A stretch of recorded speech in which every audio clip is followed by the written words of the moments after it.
HBO Max will not rest until they absolutely ruin every single character of the Scooby-Doo squad. And as bad as it was with how they came after Daphne, which I made a video about that, it's even worse what they're doing to Fred. Just massacring, emasculating, and just destroying this guy. Let's go ahead and dive into the video. So for those of you who watched my other one about Daphne, I used MJ Tanner's tweet here, which, by the way, I misgendered her. I just assumed he, just because you can't see the picture. MJ Tanner is a she. Apparently twin girls. So there's my correction for there. Fortunately, MJ Tanner doesn't seem to be the type to be easily offended. But anyway, yeah, so she made this tweet. I covered this about everything wrong with what they're doing with Daphne, and then she got a reply from this person who said, "This is worse. It gets worse. This is Fred, okay? Leader of the Scooby Squad, wholesome character, just a swell guy." Now let's read what, I'm not sure where this interview comes from, so if anybody knows, feel free to let me know, because I was trying to find the original source.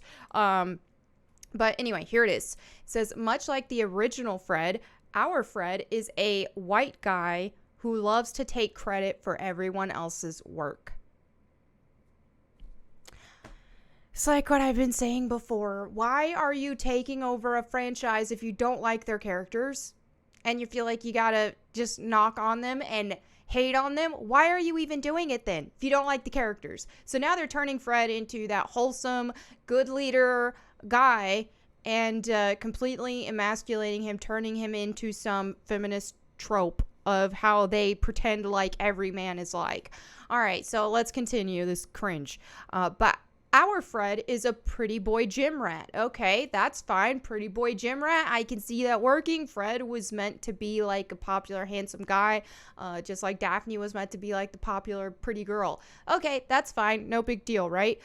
Riddled with daddy issues, which, of course, big enough to make Eric Trump say, heck. I'm just gonna say heck. I don't swear. And yet Fred knows that no matter how douchey he acts, he'll never live up to his father's expectations, because Fred has a deep, dark secret. He's 16 years old and hasn't gone through puberty yet. Worse, his secret is getting harder and harder to hide. Okay, so few issues with this, which I kind of touched on in my other video about Daphne, but I will dive more into that now, because it's quite clear that the writers here are perverts. But isn't all of Hollywood almost? It's riddled with perverts. Obviously not all, but a ton of them. So this should come as no surprise. It's still shocking to see, even though we should expect this from Hollywood at this point. So here is a teenager, okay, a child. Technically a child. All right. Same with Daphne right here. This is how they're treating their minor children. This is how they are portraying them. They are perverted and disgusting. Okay, let's go ahead and continue this. Not just from his father, but his girlfriend, Daphne, who's getting a little bored with just the over-the-clothes stuff. Fortunately, Fred is wrongly imprisoned for murders he didn't commit. He needs the help of Poor Town High's least popular student, Velma, to prove his innocence. And while it's weird for Fred to see, let alone talk to, a girl like Velma, he quickly realizes her thoughts and emotions have value. There's a million things wrong with this. Firstly, Fred, the squad treated Velma with respect. She was like that nerdy outcast type archetype, but she really added a lot of value to the team. She was incredibly smart, and she was treated that way. The squad didn't mistreat her. That was one cool thing about the entire Scooby Squad, is that they were a group of people who normally wouldn't be hanging out together in a normal like high school setting. But hey, they're a team and they make it work, and that was cool. But now there is so much wrong with this. First, let's just address the biggest elephant in the room, and that's a 16-year-old.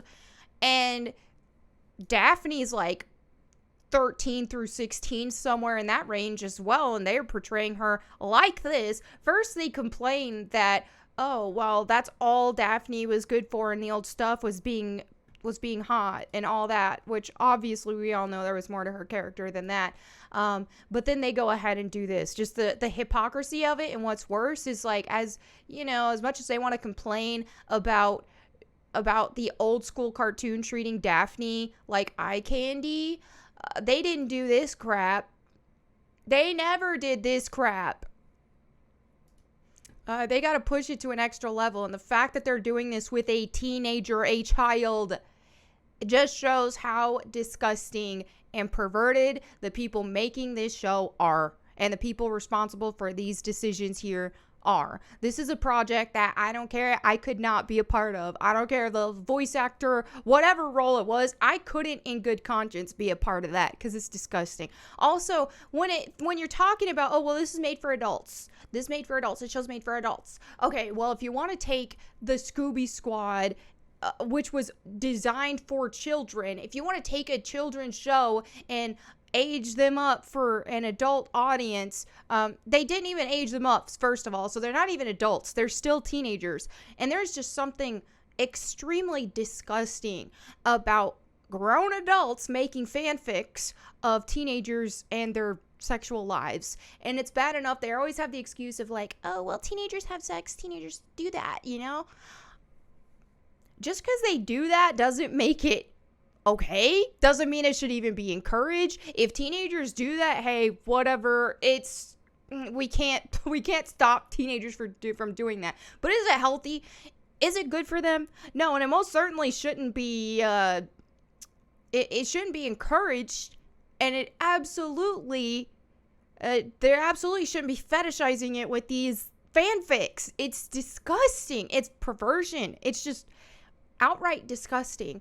And so that's what they're doing here. And they had to take a character like Fred, who was a good leader. And I'm telling you, being a leader is not easy. That's why most people can't do it. I don't like having to be a leader. I will do it if I have to, but I don't like it. I like it when somebody else can be a leader in any type of team project or something like that. It's a very difficult position to take, and to be a good leader, you really have to be good at caring for everybody in your group. And I think some people just love to hate on the fact that Fred is the leader, and it's especially worse that Fred is the leader and he's a white guy. Dude, everybody was white. But beyond that, the color of someone's skin shouldn't determine whether or not you hate that they're a leader or not. That's another thing. But of course they have to demonize the white guy. They race swap everybody else, and then they got to demonize the white guy, because that just is fitting with current modern day social politics that are going on right now. And it's ridiculous. And so then they take this character who was such a wholesome, good leader, cared about his squad, and to completely try to emasculate him. And that's what they always do. And it makes no sense, because they want to act like, and everyone who's a part of this type of narrative and stuff like that, they want to act like, oh, men are terrible, all they do is sexualize women, which isn't even true, first of all. But second of all, they always, why is it every time they want to go after men like this, they do that in this kind of manner, where they try to emasculate them, they get all sexual about it. Okay, why is it always the insult to men to call them incels? Why is it always the go-to insult to men to call them virgins, to talk about, oh, that's small d energy, all this stuff? Why is everything sexual in how they choose to insult men? And it's just completely counterproductive to what they're trying to say. The problem with men is that they over sexualize women too much and stuff. Meanwhile, these same haters will put a man's value entirely on his whether or not he can get chicks. You know what I mean? So that's a double standard there, big time. And then of course, you got this going on, which I was going to read all this, but I feel like that'd be too long. But now apparently in the other HBO Max show, now Velma has a crush on Fred, which they were already, everybody on the internet, not everybody, but some people on the internet were already celebrating that Velma had a crush on a girl on this show, and now she's got a crush on Fred. So they really, they're really not making anybody happy here, are they? So this is just a giant mess all around. I don't like it. And as much as I didn't like what they did with Daphne, I just feel like this is awful. This is almost worse.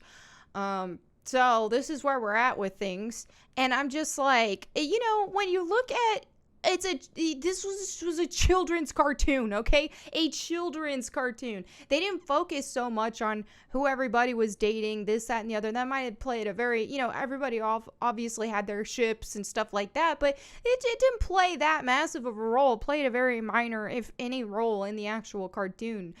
Because, I mean, dude, kids got enough to worry about with dating as they grow older and all of the challenges that are around that. Or I can understand, like, on a very light level, covering some dating, just like they did in some older Disney Channel cartoons, Nickelodeon cartoons. They think of Hey Arnold and stuff. You had Helga, who had a crush on Arnold, and that was funny. It added a dynamic to the show. It actually added to the story of the show and made it more interesting.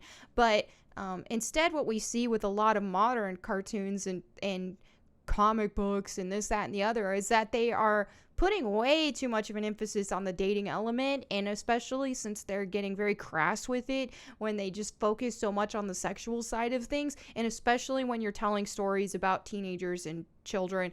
This is just where the perverts are just running with it. That's the audience they're reaching. That's the people who are liking and supporting this stuff. They're freaking perverts. It's disgusting. They're fetishizing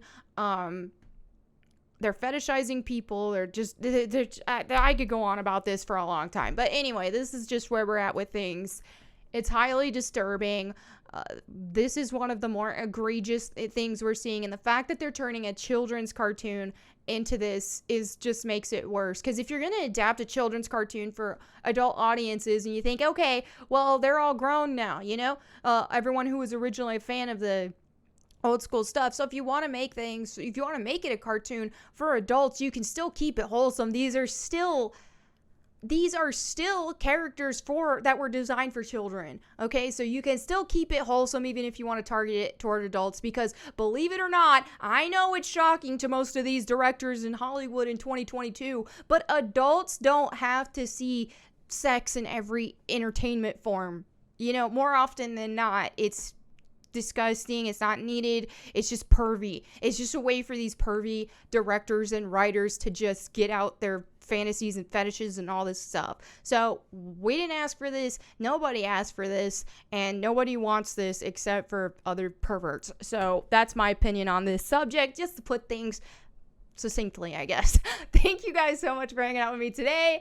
I hope you have an awesome day. I'll catch you next time, and in the meantime, go boom. I wanna be